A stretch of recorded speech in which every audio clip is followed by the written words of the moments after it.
Hello, this is the luckiest maths teacher in the world. Thank you so much for tuning into this video in which we will look at vectors in 3 dimensions. So we need 3 coordinate axes. We still have our x and y, but we introduce this new coordinate axis z.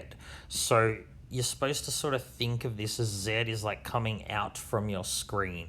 So z, y, and x are all perpendicular to each other.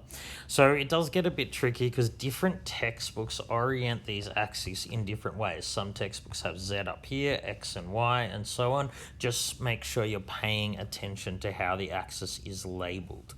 So vectors in 3D are written as ai plus bj plus ck. A is the x component, b the y component, and c is the z component. So for this vector here, u in red, it would be written as 4i plus 3j plus 2k, easy as. So just as we have polar coordinates for vectors in 2 dimensions, we have what's called spherical coordinates for vectors in 3 dimensions. And you need 3 numbers here to characterize the vector.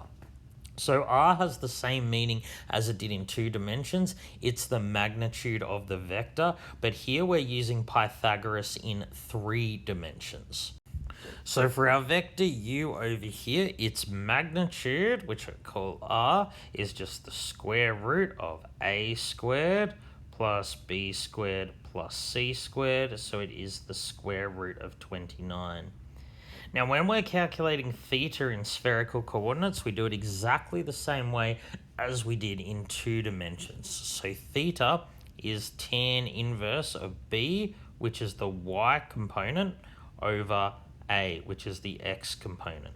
So that gives us about 36.9 degrees. Now we have this extra angle we need here, phi, and that is cos inverse of c over r. So in this case, for vector u, it's just the cos inverse of c, which is the z component, over r, which we calculated as root 29. So that's about 68.2 degrees. So r, again, is the magnitude of the vector in 3 dimensions. Theta is the angle made between the vector, the x and y components. And this angle here, phi, is the angle made between the vector and the z-axis. All right, let's now look at a very important operation in 3 dimensions, which is the cross product.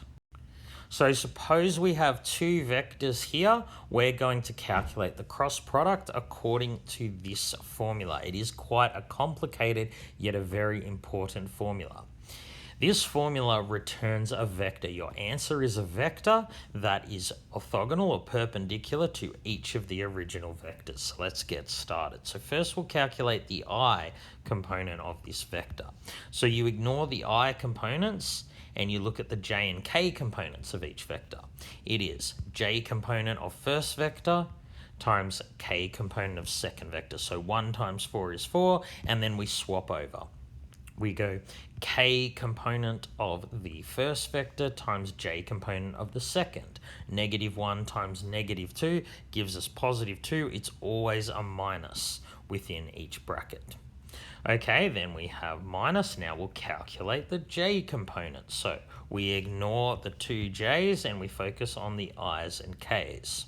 So we have I component of the first vector times k component of the second vector. So that's 3 times 4, which is 12. Then we cross over.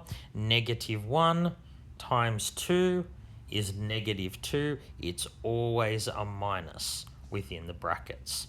And then finally, we calculate the k component. So we're going to ignore the k's in each of the original vectors and focus on the i's and j's. So I component of the first times j component of the second, 3 times -2. It's always a minus within the brackets.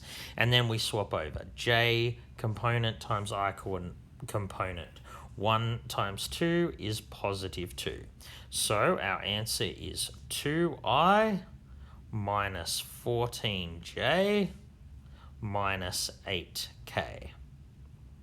So this here gives us a vector, and we'll see that that vector is orthogonal to both of these. So if I take the dot product of this one and this one, So these two together, I get 2 times 3 minus 14 times 1 minus 1 times minus 8. So 6 plus 8 minus 14 is 0.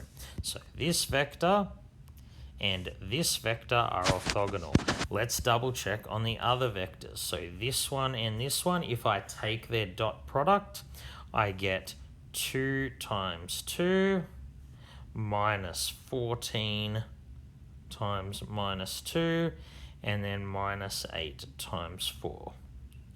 So that gives me 4 plus 28 minus 32 is 0. So this vector is orthogonal to this one and also orthogonal to that one. All right, thank you so much for tuning into this video. This has been the luckiest maths teacher in the world. Have a great day.